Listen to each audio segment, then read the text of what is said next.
과일을 먹으려면은 첫째, 껍질째 먹어라. 제가 그랬어요. 두 번째,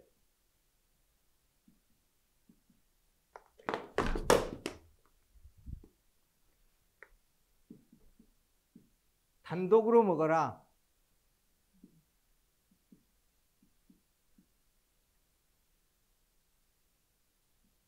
포도당과, 즉 공유 포도당과 섞지 말아라. 단독으로 과일만 먹어라. 내가 과일을 먹고 싶다. 그러면 밥을 먹지 말아라. 과일만 먹어라, 과일만. 그러면 좋죠. 밥 안 먹고 나는 과일만 먹을래. 그리고 냉장고에 있는 거 말고 냉장고 밖에 있는 거, 그리고 껍질채. 채소 함께 먹지 말아라. 과일만 먹어라, 과일만. 반찬도 먹지 말아라. 과일만 먹어요, 과일만. 그리고 곡류 먹지 말아요. 그래서 만약에 내가 정말로 한 끼는 과일이 좋은 면이 있기 때문에 한 끼를 내가 이렇게 먹겠다. 그러면 아침 한 끼는 이렇게 드셔도 돼요. 아니면 점심을 이렇게 드시든지, 아니면 저녁을 이렇게 드시든지 알아서 하셔요. 근데 차면 안 되고. 그리고 네 번째, 즙으로 먹지 말아라.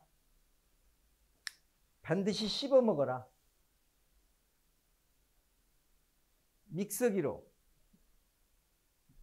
뭐 주스기로 갈아가지고 쭉 마시잖아요.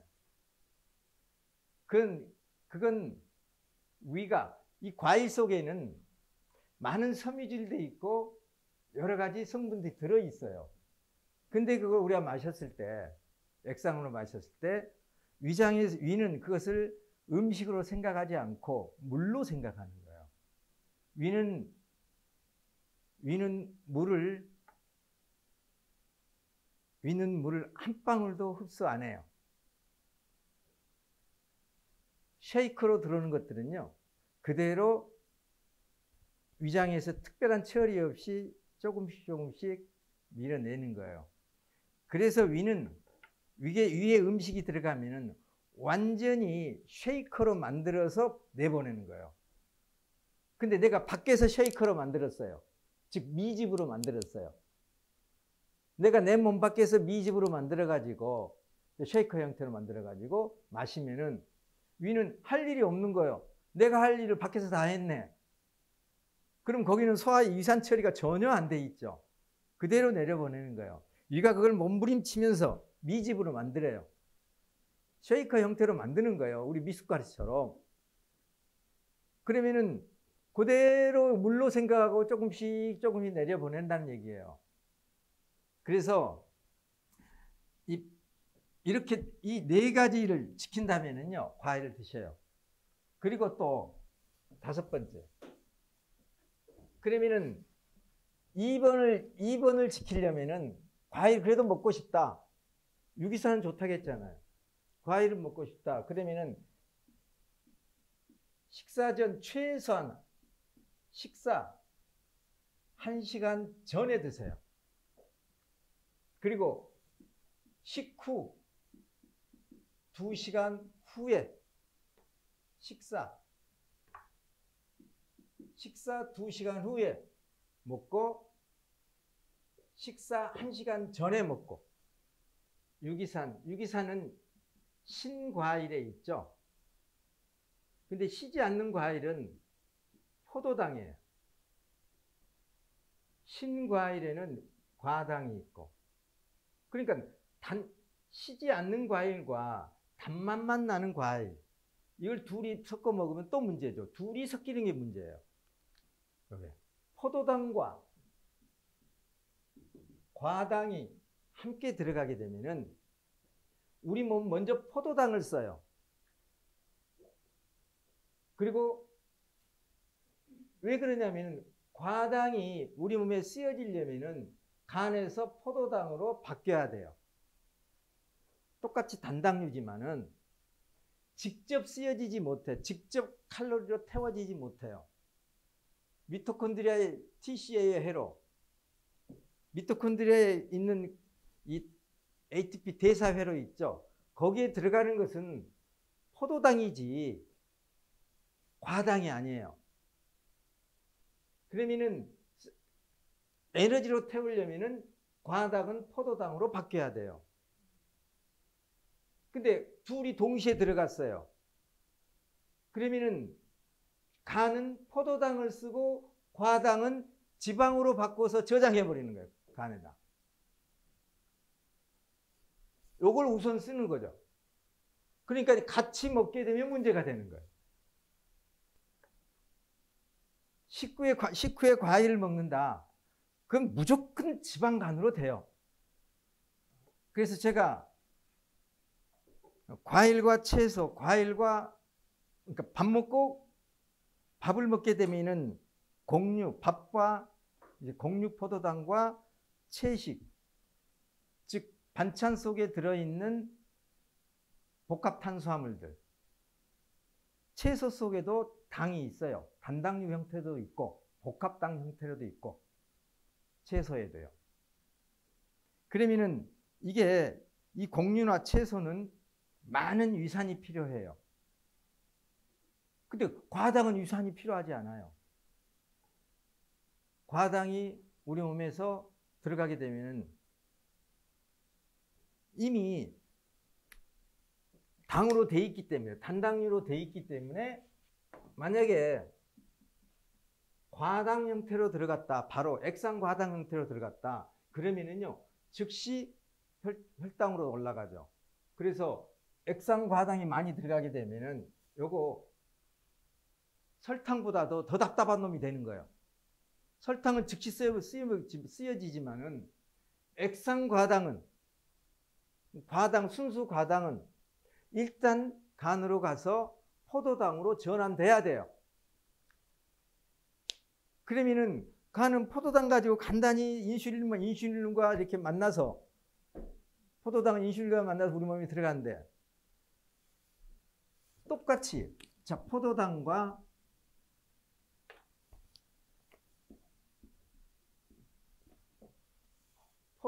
과당이 들어갔다고 해보세요. 그럼 여기는 바로 이제 포도당은 바로 혈액에 들어가서 인슐린과 만나죠. 근데 여기는 포도당으로 바뀐 후에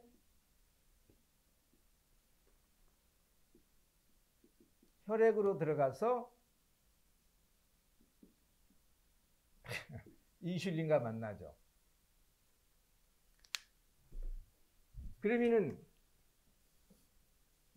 간은 이 포도당을 만드는 이 과정 속에서 에너지를 써야 돼요.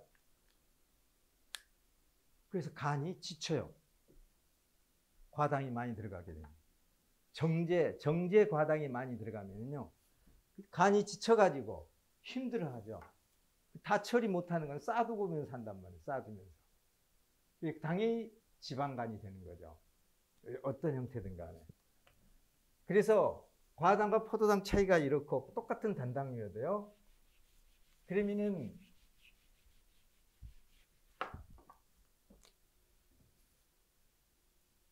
자 위장이에요.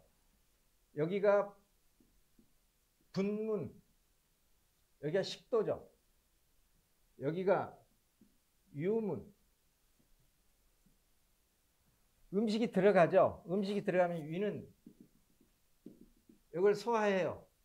1실에서 그 다음에 2실에서 음식이 들어가는 순간 위는 이렇게 위는 공간이 하나, 둘, 3 이렇게 3개의 방으로 위 근육이 분리시켜요. 그러니까 갑자기 위장이 사람이 하나인 줄 알았더니 음식이 들어가게 되면 위장이 3개가 되는 거예요.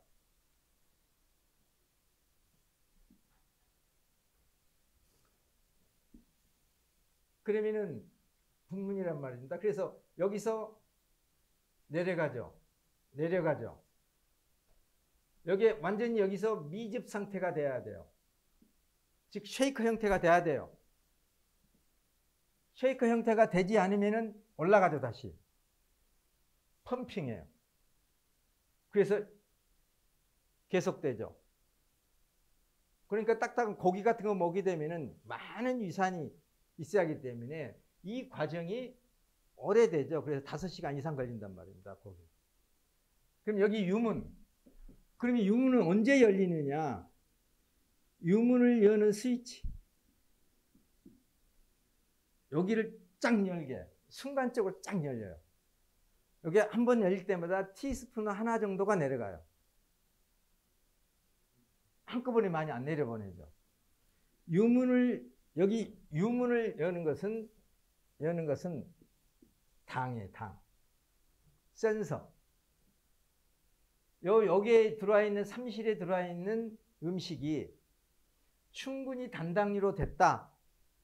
그러면 열려요. 그리고 내려가죠. 단당류로 안 됐다. 아직도 뭔가 이렇게 덩어리가 있다. 그러면은 안 열려요. 안 열리고 내렸던 것이 압이 생기는 살이 이렇게 다시 올라가는 거예요. 그러면은 여기서 뱅뱅 돌게 돼요. 여기는 강력한 위산이 있죠.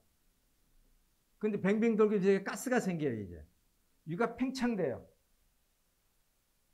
그래서 밥 먹고 나서 트림을 하는 거예요, 트림.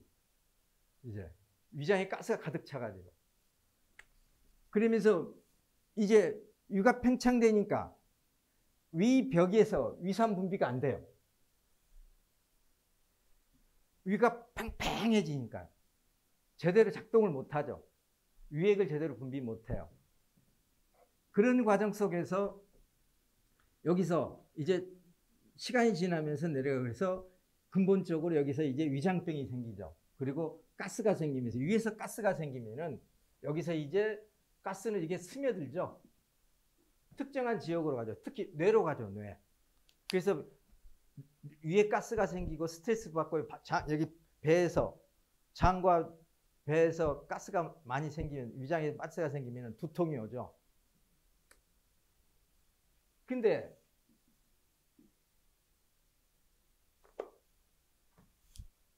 과일과 채소 또는 곡류 같이 먹었어요. 이 섞였어요. 위장이 섞여버렸다고 보세요.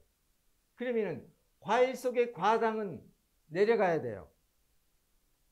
그래서 과당은 유문을 열려고 하는데 곡류와 채소 속에 있는 건 아직 당이 안 된 거예요. 더 시간이 필요해요. 여기서 그래서 잘 씹어 먹어야 한다는 얘기죠, 우리가. 더 씹어 먹으니까는 여기에 안 열리니까 다시 튕겨 올라가죠.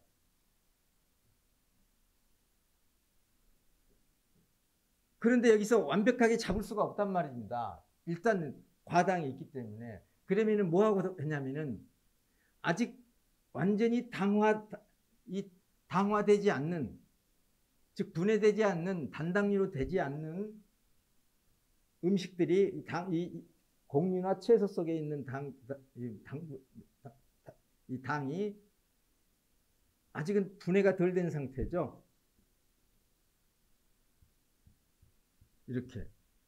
이렇게 된 것만 들어가는데 이것들이 섞여서 내려가요. 섞여서 내려가면은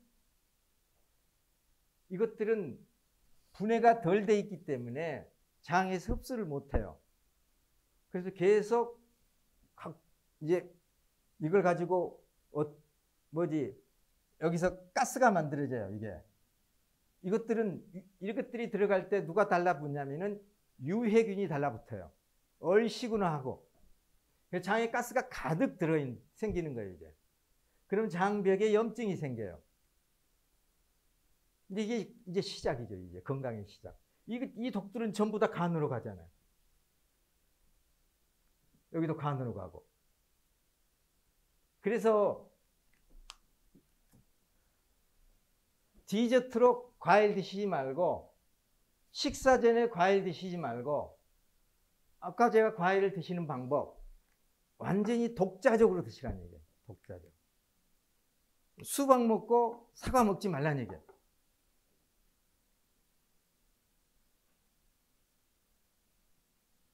방울토마토 먹고 사과 먹지 말라는 얘기예요.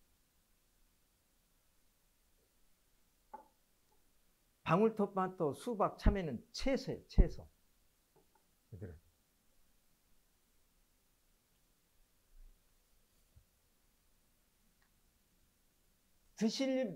드시지 말라고 하는 게 아니라 유기산은 아주 좋다고 했잖아요. 그래서 드실 때 공복에 드셔라. 그리고 이 유기산들은 특히 말씀드렸듯이 우리 몸의 혈관, 혈액, 특히 지방간, 그리고 우리 몸속에 생긴 모든 장부에 생기는 염증들, 이것들을 전부 이게 다 똑같은 역할을 해요. 식사 시에 사과 2분의 1 내지 뭐 4분의 1쪽을 같이 먹어라. 식사 중에. 제가 이렇게 강의를 했어요. 그리고 그 뒤로 이 강의를 안 했어요. 이걸 사정음식 먹더라고요. 많이 먹어버리는 거예요. 왜 2분의 1에서 4분의 1만 먹으라 했을까? 그러면은 과당으로 인해서 생기는 여러 가지 문제가 그렇게 이렇게 증폭되지 않고 과일이 갖고 있는 껍질과 유기산들이 갖고 있는 좋은 것을 더 많이 받아들인단 말입니다. 오히려. 이렇게 했는데 이게 딱 봤더니 그렇게 하지 못하더라고요. 그래서 그 뒤로 안 했는데 껍질 아무튼 일단 식사 시에 껍질은 좋아요. 껍질 속에 있는 성분은 좋아요. 그래서 만약에 밥상에 나는 사과가 너무 맛있어요. 더 먹고 싶어요. 그러면은 숟가락 놔버리세요. 그리고 사과 더 드셔요. 그걸로 끝내버리라는 거예요. 고기를 제가 그러잖아요. 고기를 많이 드셨어요. 그럼 밥 드시지 말라는 얘기예요. 고기면 고기만 먹고, 그리고 탄수화물을 먹을 때는 조금만 먹어라. 안 먹을수록 좋다. 근데 고기 먹고 밥 먹고, 고기 먹고 냉면 먹고, 고기 먹고 비빔국수 먹고,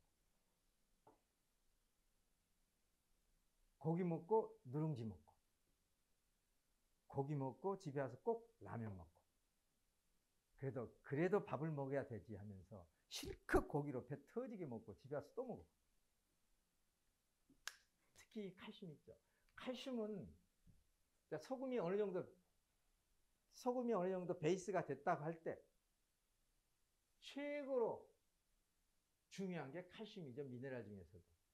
그러니까 중요한 것 중에서도 제일 중요한 거. 요게 베이스가 깔릴 때. 근데 칼슘보다 더 중요한 게 소금이죠. 소금 우리가 걱정할 필요 없단 말입니다.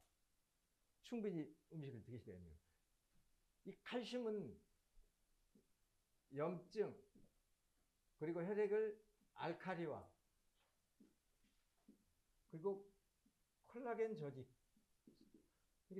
이게 칼슘이 없으면 아무것도 일어나지 않아요.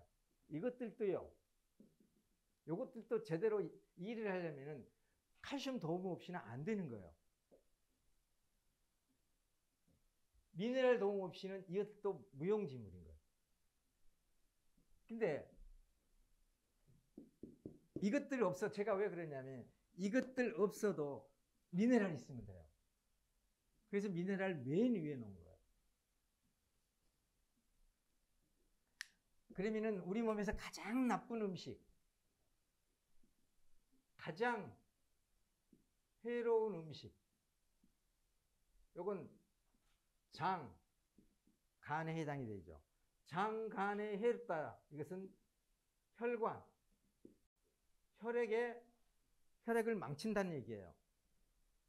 장간에 해로운 것은 혈관과 혈액을 망치게 하는 거죠. 그러면은 온 몸이 망쳐지는 거죠.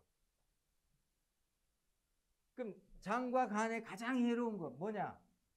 첫 번째, 회, 생선회.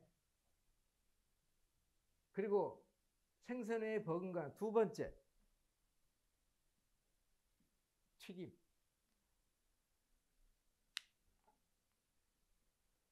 튀김 좋아하는 사람 다 지방간. 얘들이 전부 지방간이에요. 애들이. 그게 이제 자료에 의하면은 지방간 진단을 받고 10년에서 15년 정도 지나면 반드시 말기 간경화나 고쳐지지 않으면은 말기 간경화나 간암으로 진행되더라. 그리고 뭘까요? 회와 튀김을 먹게 하는 거. 특히